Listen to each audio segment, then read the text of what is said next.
Bienvenue sur Nutrition TV. Ce matin, on a une thématique spéciale qui concerne toutes les femmes. Oui, vous m'avez très bien écouté. Toutes les femmes sont concernées par cette thématique, mais également les hommes. Et pourquoi? Parce que eux, ils ont forcément une mère, ils ont des sœurs, ils ont des tantes. Alors, nous nous attaquons aujourd'hui à l'alimentation clé des femmes ménopausées. Oui, si vous ne le savez pas, les femmes ménopausées ont besoin d'avoir un schéma alimentaire bien précis qui va comme ça les aider à se sentir beaucoup mieux parce que vous le savez, beaucoup de femmes autour de vous souffrent grandement de la transition entre la période de fécondité de la femme et la période de non-fécondité qu'on va appeler la ménopause. Donc aujourd'hui, dans cette vidéo, nous allons vous dévoiler les 5 règles clés qui entourent, qui circonscrivent l'alimentation de la femme ménopausée. C'est en exclusivité sur Nutrition TV.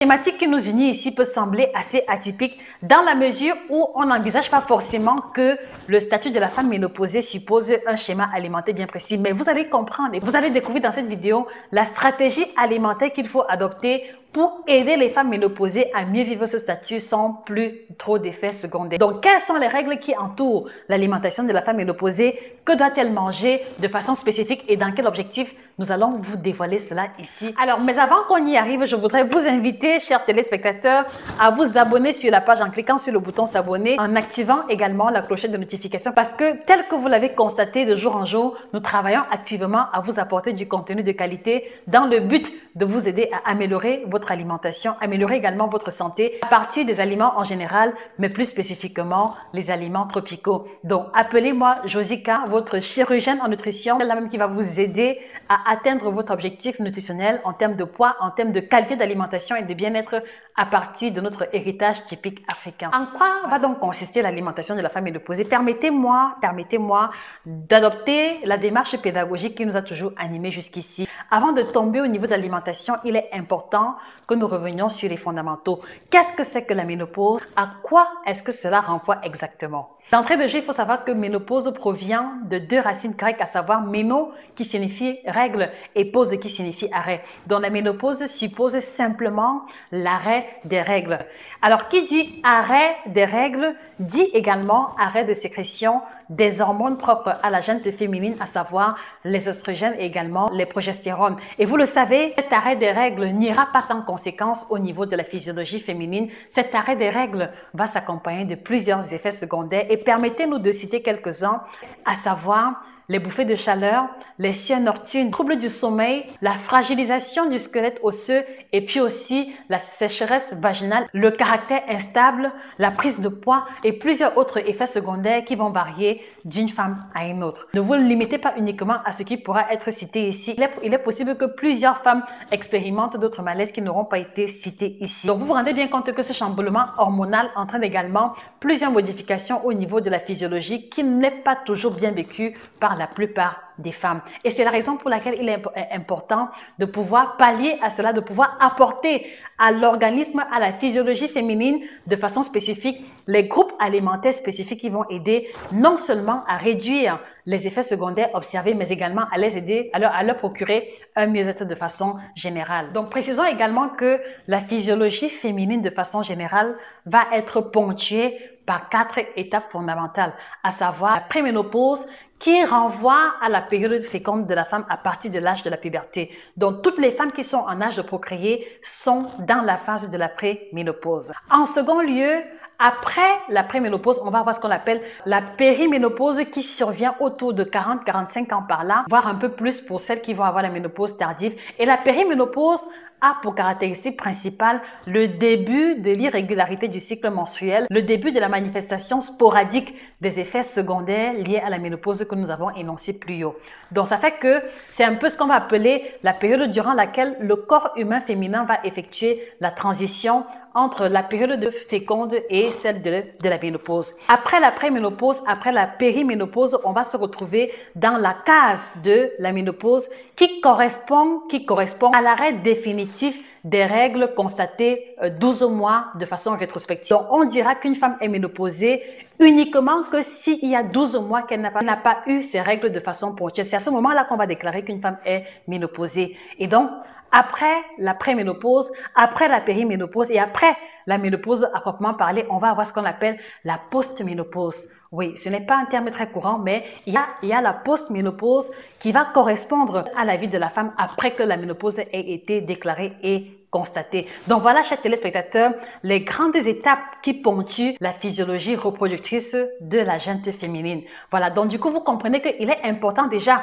d'entrer de jeu avant que nous ne continuions, que vous qui nous écoutez, vous soyez en mesure d'identifier à l'étape exacte à laquelle vous vous trouvez. Et c'est la raison pour laquelle je vais vous inviter à faire une petite pause sur la vidéo. Donc, s'il vous plaît, marquez une pause sur la vidéo et mettez en commentaire à quelle étape de vie vous trouvez-vous. Est-ce que vous êtes en préménopause? Est-ce que vous êtes en périménopause ou alors en ménopause ou postménopause? S'il vous plaît, marquez cela en commentaire. Et pour les hommes qui nous écoutent, voilà, nous allons vous inviter à mettre en commentaire l'étape à laquelle se trouve soit votre maman, soit votre soeur, soit votre épouse, en tout cas, cette personne-là que vous avez identifiée dans votre entourage immédiat. Et cela nous permettra de mieux adapter les contenus futurs en fonction des statistiques que nous aurons obtenues après que vous ayez mis la réponse en. Personnellement, je suis encore dans la période de préménopause. Alors, une fois cette étape fondamentale et très importante achevée, et donc, il me semble que la question qui va survenir sur toutes vos lèvres, c'est de savoir, mais quel est donc le lien qui existe entre l'alimentation et le statut de femme ménopausée?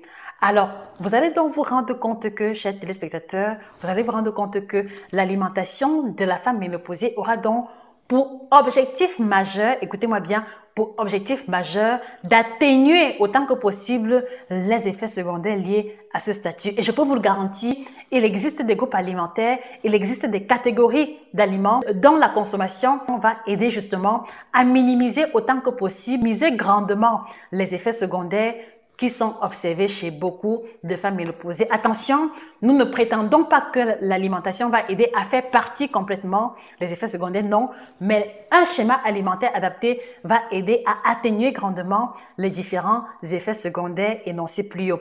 Et c'est la raison pour laquelle nous allons comme ça vous présenter les groupes alimentaires fondamentaux qui vont sous-tendre l'alimentation d'une femme ménopausée. En conséquence, l'alimentation de la femme ménopausée va donc viser les objectifs suivants: de réduire grandement les bouffées de chaleur, prévenir la diminution ou alors la perte ou alors la fragilité du squelette osseux, travailler à stabiliser l'humeur, ralentir ou alors stopper complètement la prise de poids dont beaucoup de femmes sont victimes, prévenir également les maladies cardiovasculaires, prévenir aussi, très important, la survenue du cancer du sang et le cancer de l'endomètre ou de l'utérus. Donc voilà, chers téléspectateurs, les objectifs principaux que vont viser l'alimentation de la femme ménopausée. Et en conséquence et de façon pratique, la femme ménopausée aura besoin au quotidien de 1500 mg d'oméga 3. Alors 1500 g d'oméga 3 correspondent comme ça à ce qu'on va appeler la bonne matière grasse. Et la bonne matière grasse aura pour rôle spécifique de débarrasser complètement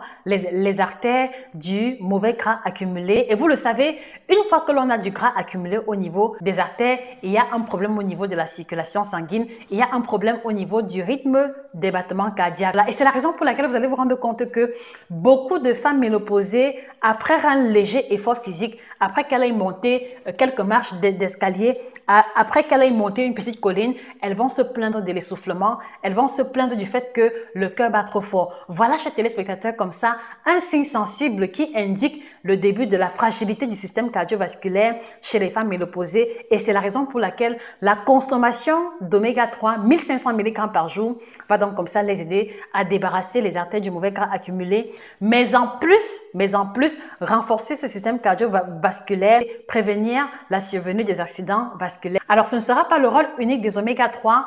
Les oméga 3 en question vont aussi aider de réduire la survenue des bouffées de chaleur et en plus également d'améliorer la qualité du sommeil en atteignant grandement les insomnies. Alors, où allons-nous trouver les 1500 mg d'oméga 3? Nous allons trouver les 1500 mg d'oméga 3 dans 100 g de maquereau, 200 g de thon, dans les crevettes, dans l'huile de colza, dans l'huile de sésame également, dans l'huile d'olive, sans oublier l'avocat. Les femmes ménopausées ont besoin au quotidien de 1500 mg d'oméga 3 pour les raisons que nous avons énoncées plus haut. Alors, deuxième classe alimentaire indispensable pour les femmes ménopausées, il va s'agir ici des isoflavones. Donc, la femme ménopausée aura besoin de 60 mg d'isoflavone au quotidien et les isoflavones vont jouer un rôle vraiment capital. Écoutez-moi attentivement. Les isoflavones correspondent à des substances vraiment intéressantes qui vont se comporter exactement comme l'œstrogène au niveau de la physiologie féminine.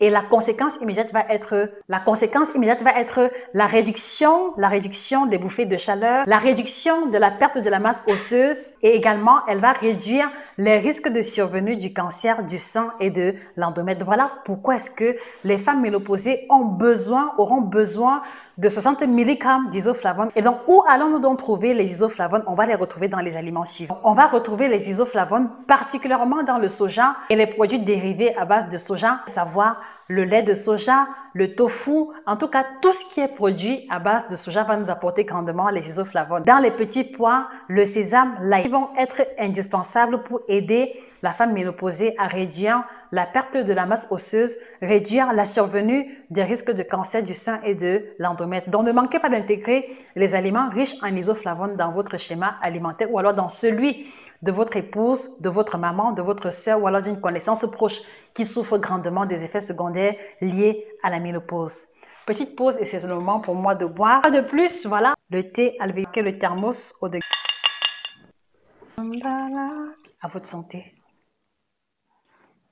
Troisième classe alimentaire, tout aussi indispensable pour les femmes ménopausées, j'ai nommé ici le calcium. Écoutez-moi attentivement parce que vous risquez d'être choqués ou surpris. Alors, la femme ménopausée a besoin de 1500 mg de calcium au quotidien. Ça peut sembler vraiment choquant parce que 1500 mg de calcium, cela va au-delà des besoins de la femme enceinte, cela va au-delà des enfants en phase de croissance et c'est tout à fait légitime. Et pour vous aider à mieux comprendre, je vous invite à regarder attentivement le schéma qui apparaît à l'écran. Le schéma que vous voyez à l'écran vous présente comme ça l'évolution de la densité osseuse aussi bien chez la femme que chez l'homme avant et après la ménopause. Et vous vous rendez bien compte que pendant la phase de croissance qui va de 0 jusqu'à 30 ans, les besoins en calcium de la femme ne sont pas aussi énormes. Mais à partir de 30 jusqu'à 40 ans, on va observer une forme de plateau qui matérialise les besoins de la femme, qui matérialise les besoins en calcium qui sont moyens durant cette période de vie. Mais vous vous rendez bien compte que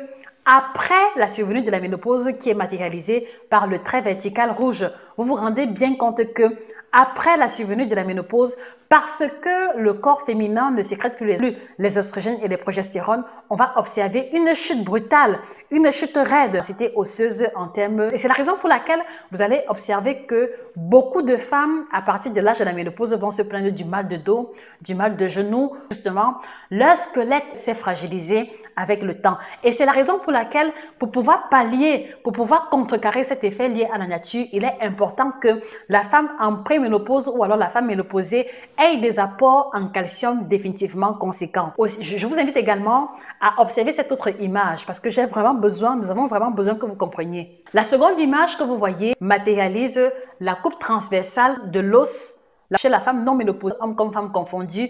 Et d'un autre côté, vous avez la coupe transversale de l'os chez la femme une fois qu'elle a atteint la période de la ménopause. Donc, vous vous rendez bien compte que la coupe transversale de l'os chez la femme ménopausée révèle que il est devenu beaucoup plus spongieux et beaucoup moins solide à travers la densité matérialisée par l'image au microscope. Donc, vous vous rendez bien compte que à partir de l'âge de la ménopause, les os se fragilisent à tel point qu'ils n'ont plus la même densité, ils n'ont plus la même structure interne que l'os d'une personne qui n'a pas subi la ménopause. Du coup, vous comprenez pourquoi est-ce qu'il est important que la femme ménopausée ait des apports en calcium définitivement conséquents qui vont aller de minimum 1200 mg en calcium par jour.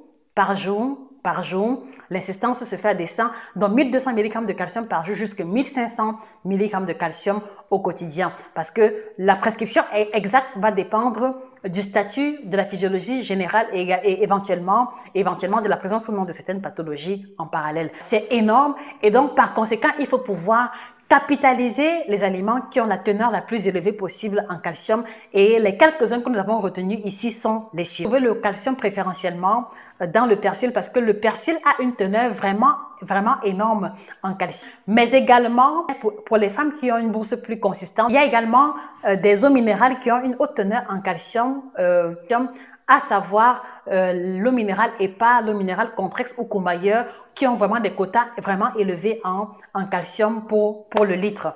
Voilà, et également, on va vous encourager à consommer la langue de bœuf. La langue de bœuf contient beaucoup plus de calcium que la viande de poulet, beaucoup plus de calcium que la viande de porc. Donc, c'est une partie de viande qui, certes, n'est pas très noble, mais qui va vous apporter vos besoins, qui va vous aider à pallier à vos besoins quotidiens en calcium. Là, le haricot blanc et plein d'autres aliments. Dans tous les cas, ne vous inquiétez pas, nous allons prendre le temps de revenir encore plus en profondeur sur les classes alimentaires qui ont été énoncées aujourd'hui. Mais d'emblée, il faut retenir que les besoins en calcium de la femme ménopausée sont beaucoup plus élevés que celles de la femme enceinte, de la femme qui allait ou alors des enfants en phase de croissance pour les raisons qu'on a énoncées précédemment. Voilà. Alors très souvent, et nous avons été en mesure de l'observer en consultation, il y a plein de femmes qui prennent des supplémentations en calcium, mais qui malheureusement vont toujours se retrouver avec un squelette fragile.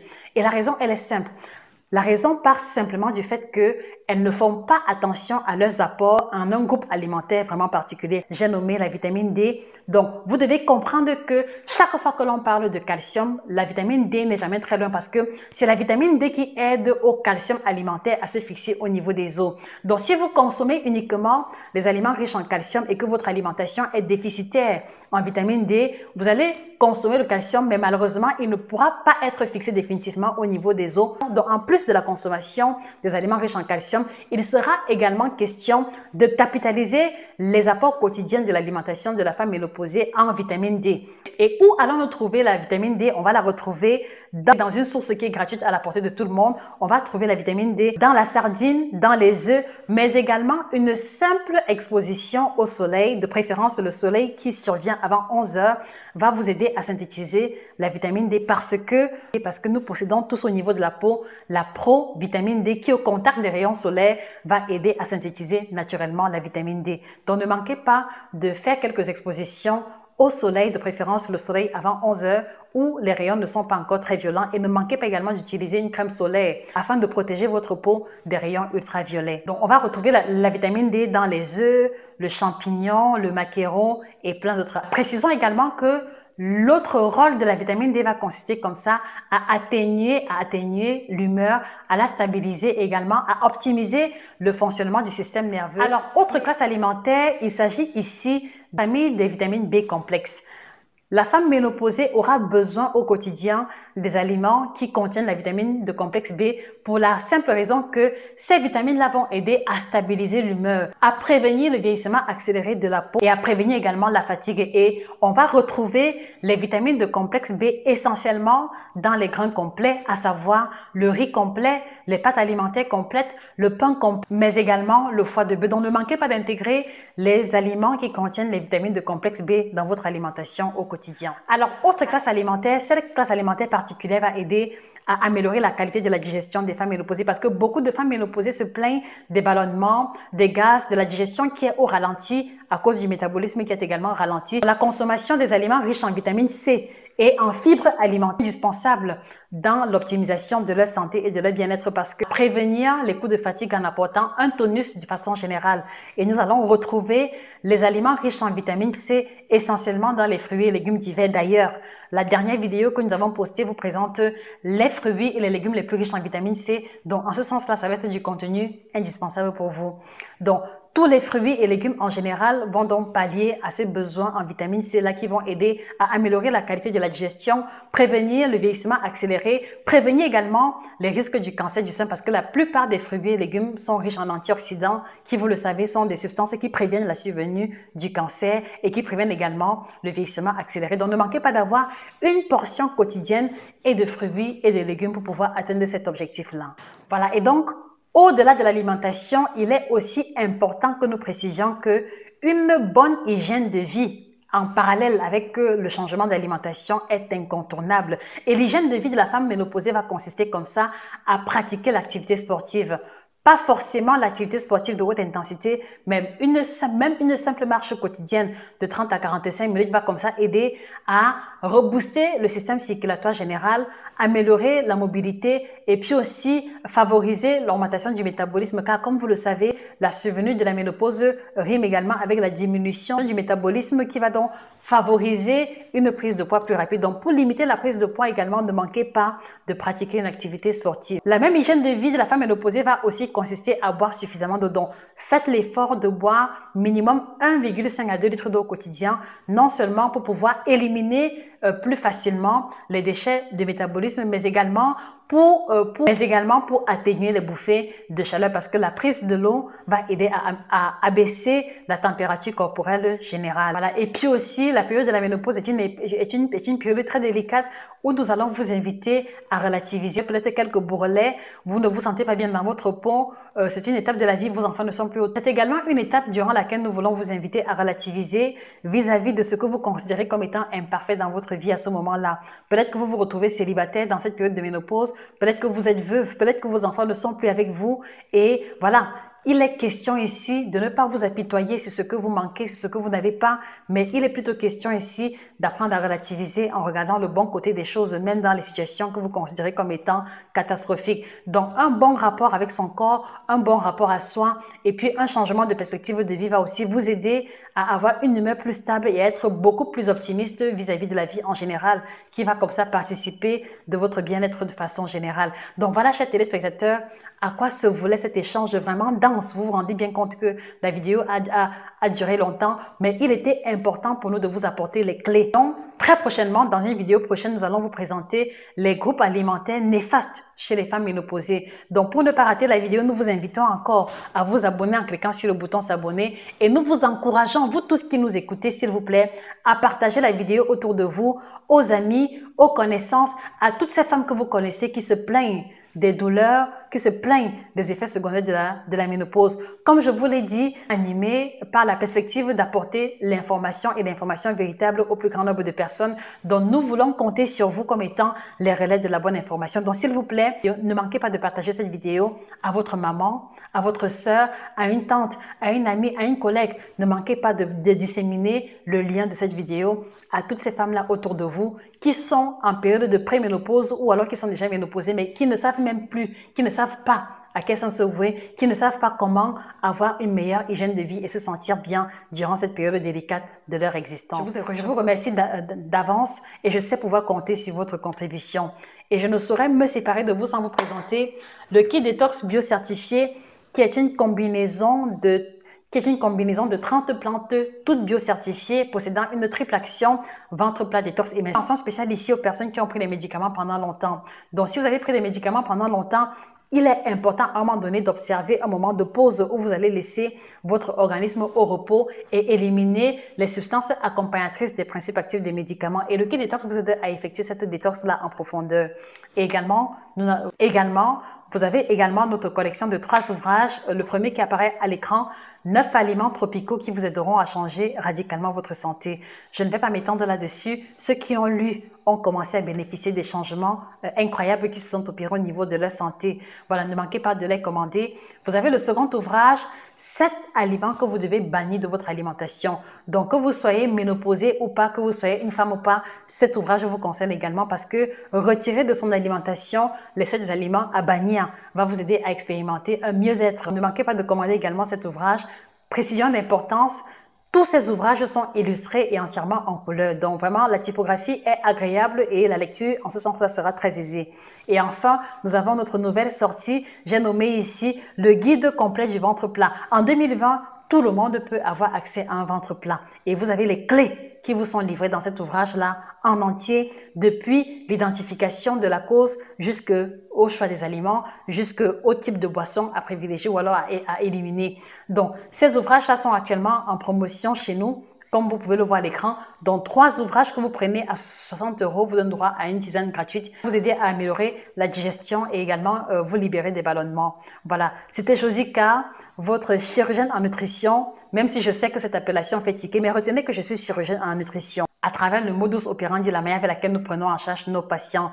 Et je pense que vous pouvez mieux comprendre l'appellation de chirurgien en nutrition en regardant attentivement nos différentes vidéos. Nous prenons toujours le temps de creuser en profondeur et d'apporter l'information véritable, l'information détaillée et approfondie en ce qui concerne chacune des thématiques que nous avons à développer. Donc, c'est en ce sens-là que nous nous définissons comme étant chirurgien, parce que le chirurgien a le devoir de la précision, le chirurgien a le devoir d'aller en profondeur et de ne pas se limiter à la surface. Voilà pourquoi est-ce que nous nous définissons comme étant chirurgien en nutrition. Je vous remercie encore les amis. Je vous remercie d'être de plus en plus nombreux à nous écouter. Je vous remercie pour vos retours différents. Je vous remercie également pour vos critiques diverses.